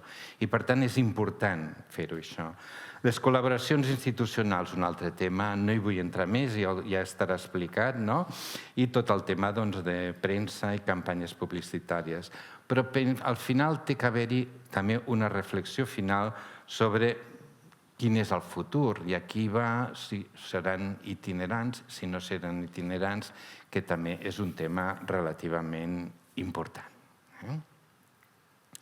Intentaré anar més ràpid perquè soc rotllero, ja ho sé. Continuem amb receptes, no? Hi ha d'haver una planificació conjunta, per tant, sempre el que estic fent és valoro molt el treball en equip i intentar que a l'hora de planificar una exposició temporal hi hagi diverses opinions. La recerca i la selecció de materials també l'equip hi ha de tenir un moment important, i aquí hi ha tot el tema també dels equilibris entre els científics, que són els que donen el relat inicial, però aquest relat inicial s'ha de convertir en un relat expositiu i, per tant, s'ha de fer un guió i s'han de canviar tota una sèrie de coses. El disseny de la narrativa i el muntatge és molt important. Quan es fa la museologia, crec que és important ja donar unes primeres pautes de per on pot anar la museografia. És important crear-ho perquè és que finalment serà la resolució que li donem a tota la nostra exposició. Soc d'aquells que m'agrada fer revisions de tant en tant i ja sé, els directors em diran és molt llarg, sí, això allarga una mica el procés, però és important anar fent revisions de com tenim les coses, de com les veiem i que a vegades algú ha llegit no sé què més i pot reintroduir un subtema que millore l'exposició i, per tant, l'hem de tenir en compte. És important també, al final de tot, l'avaluem perquè hem de continuar treballant, no és l'última exposició que farem a la vida i, per tant, volem que tard o d'hora aquella avaluació, amb aquells errors que podem haver arribat fent, els tinguem en compte per no tornar-los a fer, justament. Parlant d'exposicions temporals, el tema de les noves tecnologies és important. A veure, aquí crec que suposo que no només seré jo qui en parla, després hi ha un debat, no? Demà amb gent del sector, n'hi haurà, per exemple, hi haurà el Jordi Celles de l'Ideal i tal. Jo sóc un gran fan de l'Ideal, no de tot, però sí que entenc que l'Ideal ens està donant pautes i això és un tema a analitzar. Potser no Monet, però poder sí Jules Verne. Per tant, està bé també veure aquestes coses. Encara, i conec molta gent que treballa en museus d'art que li horroritza, Monet o tot. És igual, s'han de conèixer, és a dir, pot agradar més, pot agradar menys, però és igual, si és l'enemic visual, si li vols dir així, jo no li diria, però també l'has d'analitzar. I per tant, és interessant que el veieu. Per tant, la tecnologia és important. Crec que no entraré molt en aquest tema ara, però sí que després passarem unes diapositives i veurem una mica algunes solucions de tot això que us estic explicant.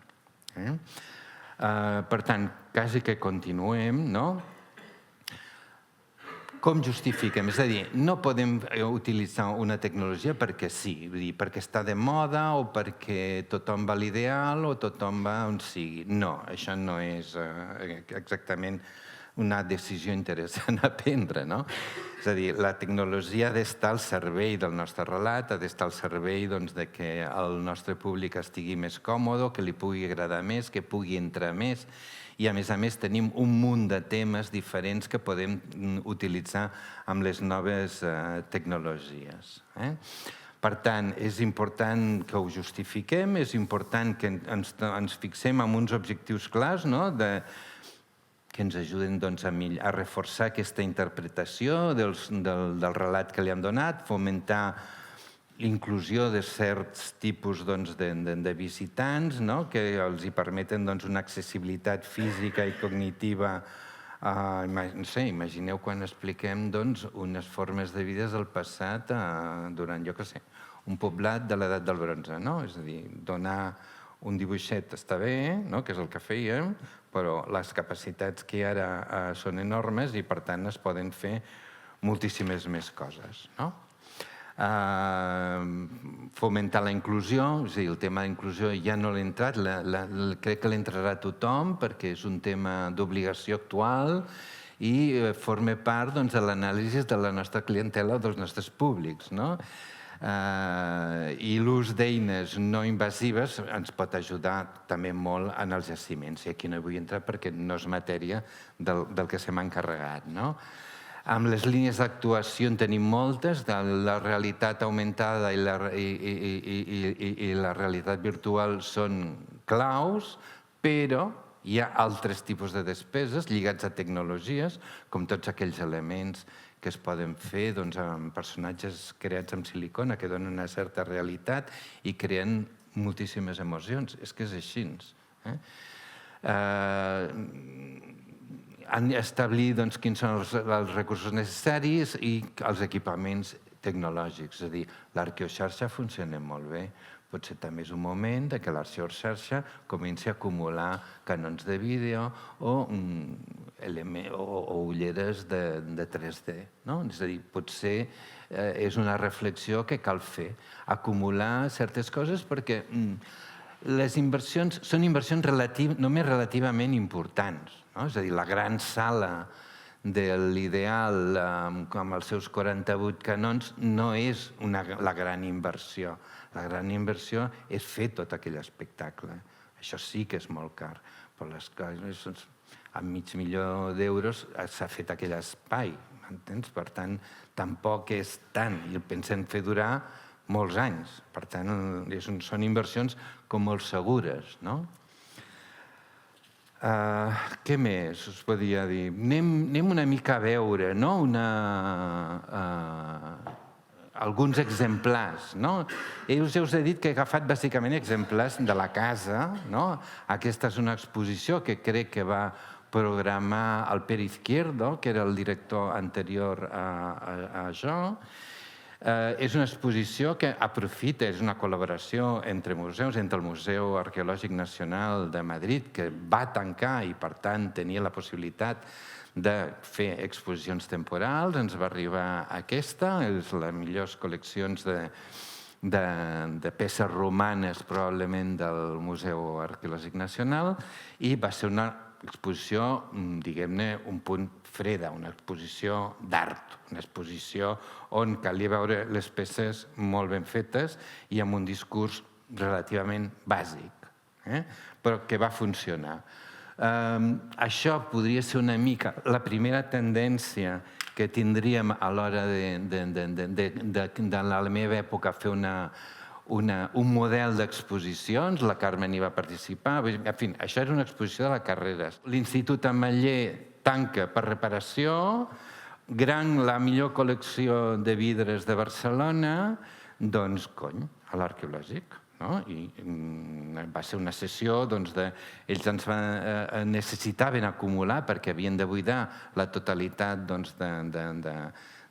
les seves instal·lacions. Nosaltres vam utilitzar els nostres magatzems i amb ells vam fer aquesta exposició. És una exposició d'aquestes on vam continuar utilitzant les vitrines, i això ho lligo amb el tema de reciclatge, és important. És un tipus de vitrines que veureu en moltes de les exposicions del MAC, perquè tenen unes mides que són fàcils d'adaptar a molts punts. Bon material i, per tant, l'exposició és fer un envoltori. El tema d'aquesta exposició era fer on posar-hi les peces. I les vitrines pràcticament ja les teníem. Bé, això és un altre model. Aquesta és una exposició que la teniu a baix. És una exposició, diguem-ne, model molt boia a l'entrada, perquè són aquelles coses que ha anat a fer, ell també va fer alguna, el Boia ho fa sempre, però estan ben fetes, està estructurada i és aprofitar unes altres circumstàncies que et permeten anar a un altre tipus de pressupost i sempre vius una miqueta més bé. És una bona exposició que la teniu a baix i que està ben estructurada, està ben feta, però que necessita un cert pressupost. La veritat és aquesta. No traslladarem els monuments megalítics, els portem amb les transparències de sempre. Otzi, a veure, el tema és per què una cosa així, és a dir, quin és el sex appeal que tenim per fer venir una exposició, per llogar, perquè això és una exposició de lloguer, per llogar una exposició. Bé, no, aquest és el personatge, tens clar, és a dir, una mòmia t'atreu gent. És un personatge més que interessant. Va venir aquí, va anar a València i va anar a altres llocs. És una exposició estructurada a l'alemana, crec que l'empresa era austríaca, i que va canviar. Aquest era el nostre personatge. Això és un anecdotari, és a dir, aquest era el nostre personatge a l'època. Fijaros, l'han puesto més guapo i més sexy. Amb el temps ha millorat el personatge. Caps tallats, el tema poder, els símbols del poder és un altre gran tema, és un tema que pot interessar a moltíssims públics. Aquesta és una manera de tractar-lo. I va viatjar bastant. És una exposició d'aquestes que cal valorar que són altament rendibles. Bé, a veure, he posat aquesta de naufragis, però la veritat és que el casc ha ajudat a millorar també la política d'exposicions d'aquesta santa casa. Què vam fer? Doncs que jo em vaig inaugurar una, tu em vas inaugurar una altra i el Boia n'ha inaugurat una altra. És a dir, Déu-n'hi-do, totes elles itinerants, han viatjat molt i aquesta, clar, el Boia, que ven de tot, doncs ara crec que està funcionant amb la Fundació La Caixa i, per tant, gran èxito, no? Per tant, això és com un premi al final. Han fet una exposició i mira, no? Ens l'han comprat, que bien, no? O ens l'han llogat perquè vagi a tal museu. Doncs fantàstic, això puja molt l'adrenalina, és que és així, no? Bé, el mateix, no? És a dir, grans exposicions. Un altre model interessant és el tema d'aquest, l'exposició de l'enigma Iber. És a dir, jo recordo que amb la Carmen i el Jordi els hi vaig encarregar el relat dels hiverns, va arribar el Boia i esto da pa más, no? I vau fer un canvi realment molt important, no? A l'hora de pensar en què havia de ser tot aquell material, no? Bé, jo vaig trobar que era una molt bona exposició. La veritat és aquesta, em va agradar molt i, a més, també ha viatjat una mica, que això també s'agraeix i això fa pujar l'adrenalina, no? Molt bona exposició, la veritat. Una altra dintre de la gamma d'aquella que fèiem amb els vidres, Ànimes de vidre, va ser Històries de tocador. Per això és el mateix, un gran tema de perruqueria, se'n diu així, no? És a dir, això interessa a molta gent que no cal que siguin intel·lectuals, no? I, de fet, amb les activitats que vam arribar a muntar va ser un gran èxit. Aquí ens vam associar... Sí, aquí ens vam associar, em sembla que érem Júlia Perfumeries i amb el Rafael Pagès. Exacte, que tots ells ens van donar aparadors, és a dir, vam entrar, vam fer una política una mica diferent, que això està bé, veus? Això és un tema que és àmpliament utilitzable en temes molt generalistes, no? Clar, teníem 3 perfumeries Júlies a Barcelona, una a Andorra i una no sé què més, no sé si Tarragona, amb còpies de no sé què, no? I que en fin la publicitat està bé. Bé, la implicació del Rafael Pagès, que ja és mort, va anar molt bé, perquè em va al·lucinar, el tio es va implicar d'una manera... Clar, ens portava... Fèiem activitats a baix de pentinatges a lo Flavio, no? O el que sigui, no? Està molt bé.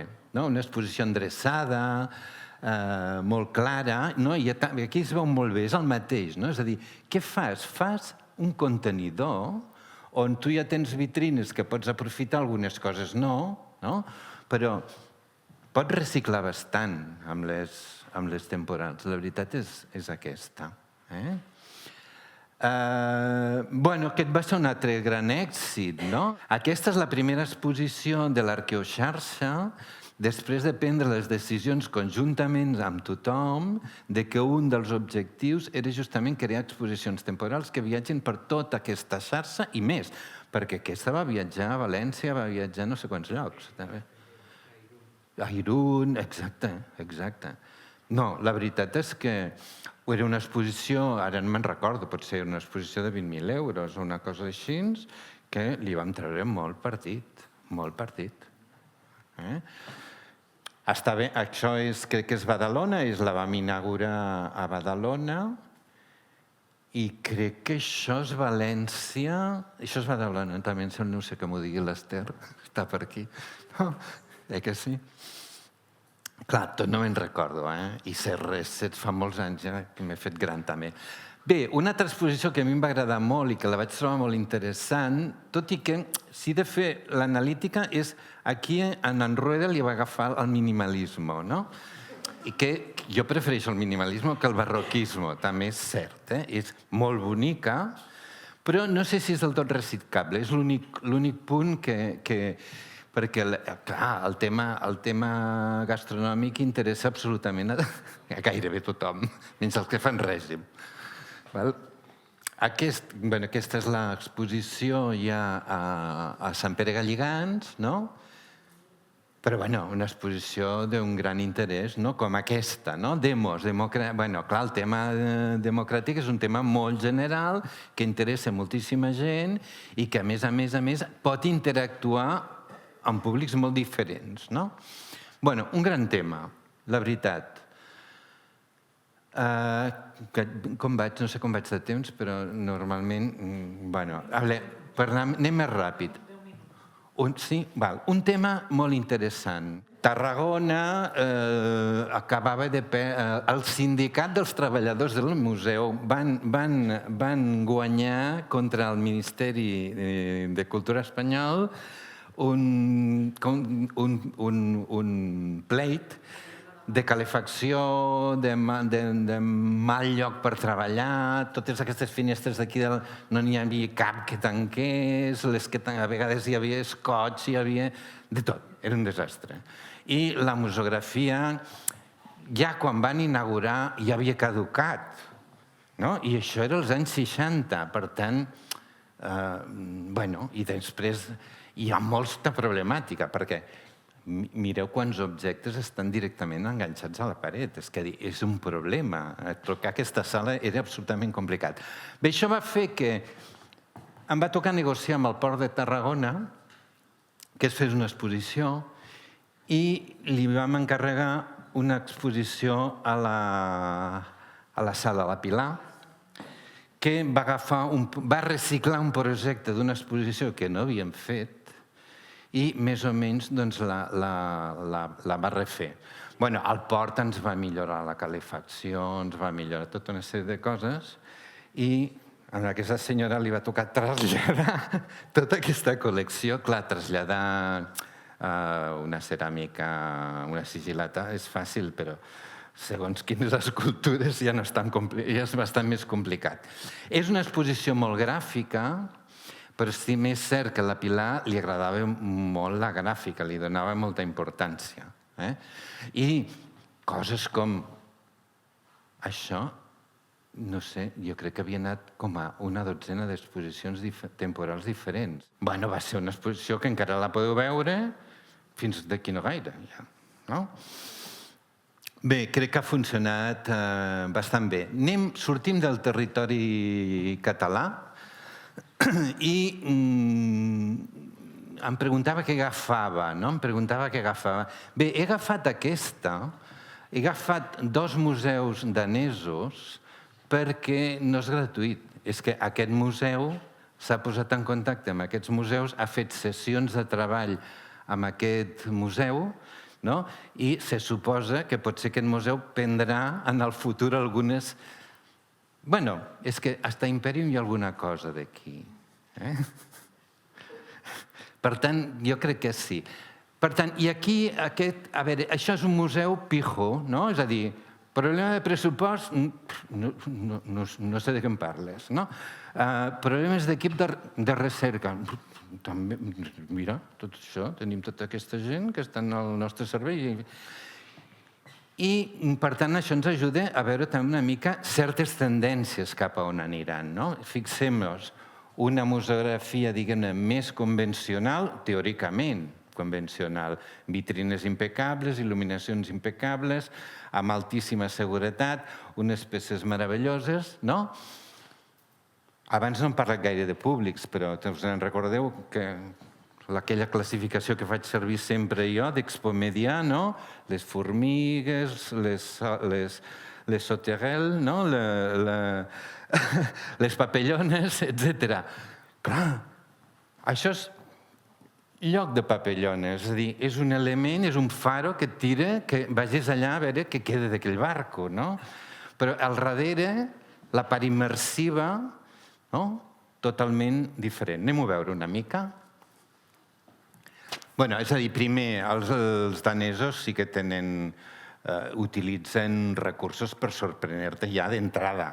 És a dir, tu entres i ja la primera respiració, a veure com va.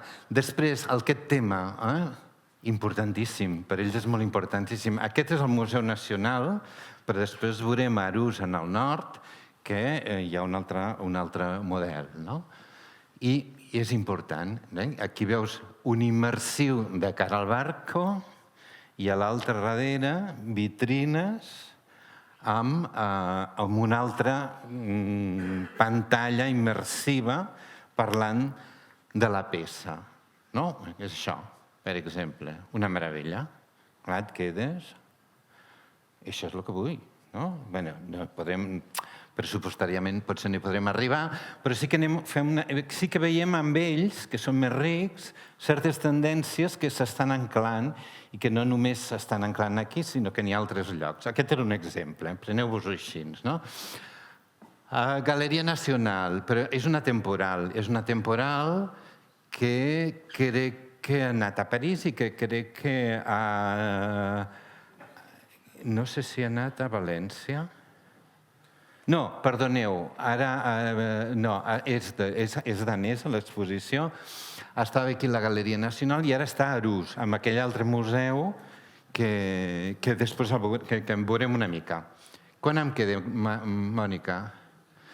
Però el tema és concret, no? És a dir, que quan entres en un ministeri tens totes les fotografies dels ministres, no? O quan te la passen per la tele una notícia, a veure, és una anècdota, no? O quan vas al Liceu, a la galeria de no sé què, i tens no sé quina galeria. Imagineu, tema Neandertal. La galeria dels Neandertals la van fer, era una galeria. A partir de diferents recerques havien trobat tots aquests personatges. Després hi havia representacions en vídeo i representacions amb silicona. Bé, per dir alguna cosa. El tema del col·locar el visitant a dintre d'una escenografia, un paisatge de l'època, a partir de les recerques que s'havien fet, i alguns dels animals de l'època que caçaven ells, els cranis, tocables, també, de tot arreu. I elements de sorpresa, us recordeu abans que parlàvem de tallar el ritme, és important.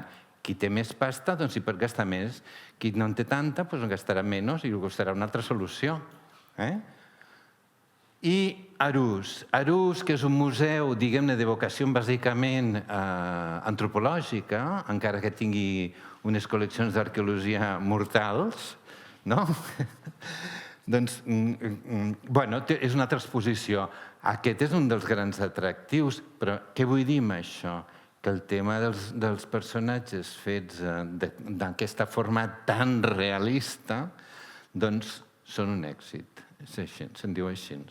Per tant, la hucha para ir comprando de vez en cuando. Algo s'ha de fer. Us imagineu això? Són tipus concheros de muja, però de dalt. És fantàstic. Una meravella. Bueno, i després, imagina't, els nens es tornen locos. Bueno, un altre, val? Cal interpretar. Clar, un altre tema. Una altra reflexió que he fet durant aquests anys, no? És a dir, hem vist unes sèries de televisió que hi ha dies, bueno, visco com qui visco, no? Però és allò, parlar una hora del vestit de no sé qui, parlar de la reproducció del poblat amb una creativitat que dius, bueno, aquí cal posar-hi una mica més de suc del que li han donat als investigadors, no? Clar, tenen coses així, Arús. Imagineu-vos. Aquí una última, ja, per acabar. Aquesta és... Bueno, el tema gladiadors és un tema de moda. Aquesta estava a Arús quan la vam veure i ara crec que està a València. Això és València. Bueno, o al revés, no sé. N'hi ha moltes. No, però aquesta és la mateixa. Aquesta és la mateixa. Bueno, no, m'interessa menys, però existeix i tenen molt èxit aquestes coses. I ja està. Això és una mica tot. No sé si m'he enrotllat massa. Demano mis excuses.